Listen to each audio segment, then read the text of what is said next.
Hi there. Welcome to yet another episode of E.M.I, Economy, Markets and Investment. This is for the month of October.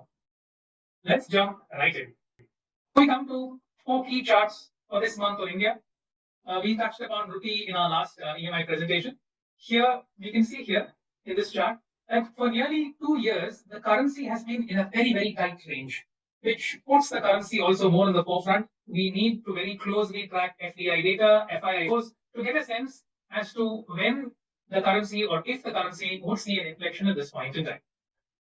The second chart is food inflation. We have been seeing an appreciable pickup in food inflation. The September inflation numbers saw a sharp pickup largely on the back of vegetable prices.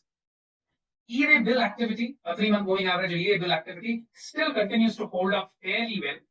But if you look at railway earnings, you've seen a sharp drop in railway earnings into the month of July and August. This appears to be largely due to monsoon. Now, how is it linked with monsoon? All those coal-producing regions have been hit where rains have been in excess. So transportation has been a problem. So coal production has been impacted. So this is likely to see some normalization in the months ahead. We now come to markets in the month of September. The most important chart for the month of September has been China, where you saw a 28% surge in the Chinese equity markets after an explicit announcement by the People's Bank of China about how they are looking to support the equity market. We wrote extensively about this, and we carried this chart in our market insights that we release every month around the 2nd to the 3rd. So we're not delving much into this. We've seen a fair bit of a correction from here to somewhere closer to these levels, largely on the back of the fact that the markets have been disappointed by the additional announcements that China has been making since the first announcement. Markets expect a 2 to 3 trillion yuan of stimulus, which is roughly in the range of 250 to 400 billion dollars or so. Markets have been expecting that. The only additional strong commitment that we have heard from China is that China is willing to do a debt swap with all the local governments and to try and bring them out of this property mess. It is very important to notice here that local governments, a very large chunk of funding for local governments come from land sales. And if property is going through a tough time, land sales also then gets impacted. In context, we have to understand that from its 2021 peak, now this is probably change is not 31. After the correction, it's somewhere close to around a 34%. The correction that we've seen in the first by mid-October, it's currently somewhere close to a 34% lower than its 2021 peak. Structurally, we have to see reflation in China. If you look at the chart on the right, the Chinese equity markets and China deflation directionally have been moving in the same way, hand in hand. If you see a turnaround in China deflation turns into inflation. That's a clear indication that the equity markets in China, the pickup that you have seen, could be more sustained. If the underlying inflation does not turn around, it will question the sustainability of the Chinese equity rally. China will have to keep making announcements, or China will have to make a very strong fiscal announcement that will give strong confidence to the markets that this will lead to a consumer-related reflation in the economy. We then follow it up with a set of charts. This chart talks about how the September quarter returns across developed economies and Asian economies are fairly consistent. This chart talks about the pickup in FII equity money for the month of September and a continued positivity around FII debt flows. The FII selling and FII buying for the month ending August is the chart on your left, and the chart on the right, the table on the right here, talks about the FII share across segments. So you can see here is despite the selling of FIIs in the financial services segment, FIIs still hold 27.8% of their asset holding in the financial services sector.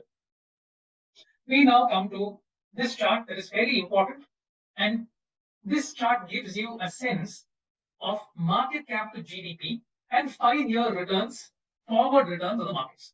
Now, how do you read this chart? So on the x-axis of this chart is market cap to GDP, and on the y-axis is your 5-year CAGR. What will your 5-year CAGR from today? If I invest in the markets today, 5 years hence, what has been my 5-year CAGR? That is what this chart tells you. Now, how do you read this? In March 2003, market cap to GDP was 22%. And your 5-year CAGR from then on was north of 40%. So if you had invested in the equity market, if you had invested a lump sum in the equity market in March of 2003 in the BSE 500, when the market cap to GDP was 22%, your 5-year CAGR would have been 40% plus. But if you had invested in the market when your market cap to GDP was much higher, in December 2007, your market cap to GDP was around 141%. If you had invested on December 2007 at 141% market cap to GDP, your 5-year forward returns appear to be negative. So what does this chart tell you in simple terms? If in this market, if you want to make 100% equity investment, your investment time horizon must not be 5 years, must be much longer than 5 years, given how historical data has been plotted in this chart. This we talk about how your mid-cap Nifty and small-cap valuations have been moving higher, and mid-cap valuations continue to remain fairly elevated. And like we keep talking about, it is very important when you look at valuations to look at price movement in context with earnings growth. So as long as you continue to see strong earnings growth, the price movement can be justified. Now we come to the last segment of the E.M.I. What must you know before investing? In this month's E.M.I, we talked about SIP as a concept. We keep talking about the magic of SIP. Now, what is this magic of SIP? Where is this magic of SIP coming from? Is there really a magic of SIP? You can take your time to look at this chart. But the key aspect, or the key point that we're trying to highlight here is we're taking an example of a person who puts 5,000 rupees a month in an SIP. Let's say he does this SIP for nearly around 34 years.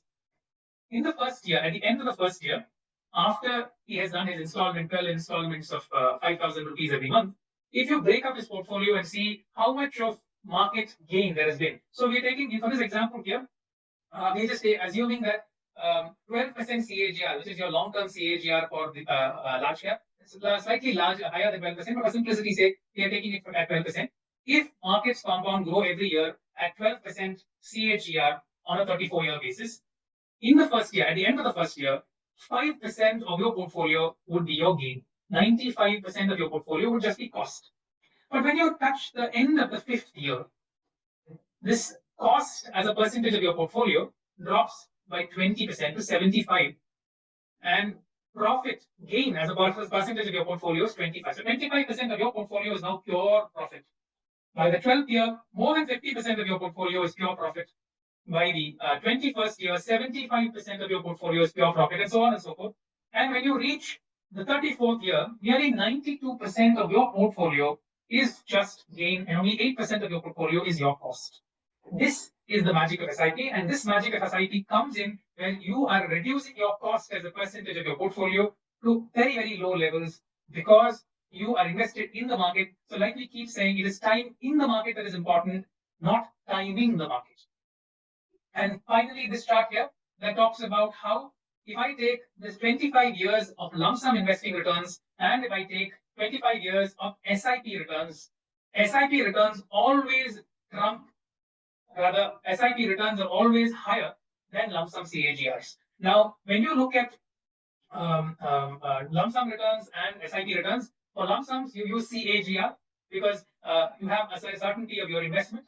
But if you look at SIPs, because the cash flows are over a period of time, the metric that you have to use is XIRR, Extended Internal Rate of Return. That is how you have to calculate that. So let's give a simple example here. Let's say you started your SIP in June of 2020. I've written that over here. You started your SIP in June of 2020 at 5,000 rupees a month. 1 year later, your portfolio would have grown by 19%. But your markets would have grown by 42%. So you'll be looking at your portfolio and say, hey, the markets have gone 42%. My portfolio is underperforming. It has only grown by 19%. Maybe it is because I have done an SIP that my portfolio is underperforming the markets. But the mistake that you're making here is you are looking at absolute returns. When you want to make a comparison, you will have to look at what your XIRR is. Because when you make a lump sum investment and an SIP investment, when you compare them, the CAGR must be compared to the immediate, almost same equivalent, which is the XIRR. And your XIRR for the same period would be a 66%. So I'll stop here talking about how SIP is always a better alternative for a long-term investor because you do get the cost averaging, time corrections and price corrections. SIPs can very well make use of time corrections and price corrections in the market, but lump sums will be unable to make use of these time and price corrections in the market. And like they always say, information in the markets is not knowledge. We must not unthink information to be knowledge. It is very important to stay the long haul. It is very important to protect your wealth. Long-term investing, SIPs are always a very safe way of investing. Stay invested, stay safe. Mutual fund investments are subject to market risks. Read all scheme-related documents carefully.